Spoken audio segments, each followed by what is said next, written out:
Today, we're going to dive into how you can trace chain hopping or cross-chain transfers using Blockscope's set of tools. Cross-chain hopping basically means moving funds quickly across multiple blockchains. Technically, this is done through cross-chain transfers, which often involve using swaps, bridge protocols, or even wrapped tokens. Although cross-chain transfers have many useful applications in DeFi, they've also become a favorite method for money laundering and hiding illicit funds by bad actors.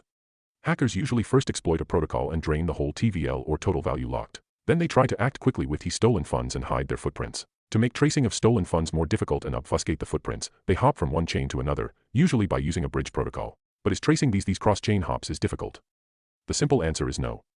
With right tools and knowledge, most of the bridge protocols and transcations can be traced and decoded with the right tools and expertise. Without wasting any time, let's hop right into tracing cross-chain transfers with Blockscope's forensic tools.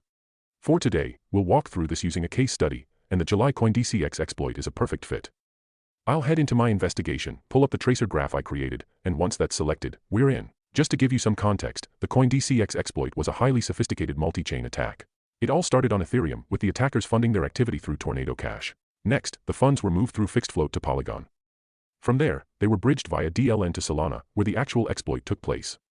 After draining the hot wallets, the attackers moved the money back to Ethereum mainnet through another bridge. Right now, the exploiter is holding nearly 12,100 ETH, worth over $53 million. To really understand how cross-chain hops can be traced, let's take a closer look at the transaction that moved funds from Polygon to Solana using the DLN bridge protocol.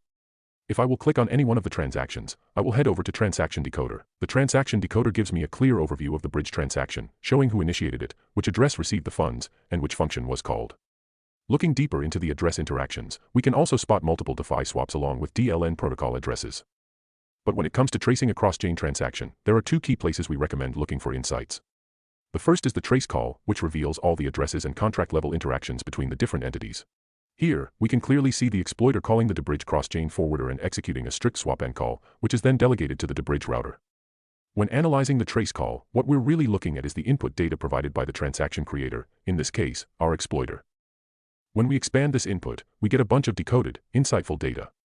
I can clearly see the source token, the amount, the router, and even the target address, giving me a full overview of the cross-chain transaction and bunch of insights about the input given while making this transcation. Once had a look over here, the second place I want to go and check is the transaction logs. Every time an event is emitted, it gets recorded in the logs, and each of those events carries valuable data and insights. As we can see, during this specific transaction there were multiple events emitted like swap executed, deposit, transfer, and etc. due to the fact that this was a swap and bridge transaction. When tracing chain hopping, we're mainly looking for events like order created or order fulfilled, depending on whether we're on the sender chain or the receiver chain. We can see here the emitting contract is dbridge. Now we want to see what sort of data does this event has. If we look at the raw blockchain data is just hexadecimal values, basically zeros and x's, that don't mean much to the human eye and head. But once we decode this data, it transforms into structured, meaningful information that gives us plenty of useful insights. Here, I can see the maker of the transaction, the recipient, the destination token, and even the chain ID, which is crucial for any bridge or swap. But the most important detail is the receiver's destination address. Once we have all of this information, tracing a cross-chain transfer becomes much easier, because we know exactly who initiated it, what assets were moved, and where they were headed. Also, just an FYI, the event names and destination chain IDs differ from protocol to protocol. For example, it might be one thing on dbridge, but something else on Stargate or Mayan. However, the input data remains largely the same. Today, most good forensic tools can trace cross-chain transfers automatically, and many bridges even provide their own explorers to decode transactions. Blockscope, with its AI investigator, makes this process even easier.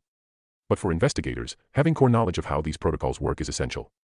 While some bridges require advanced heuristics and experience to trace, the method of analyzing trace calls and events works for the majority of them. That's it for cross-chain tracing. If you are interested in exploring the tools, book a demo with us today.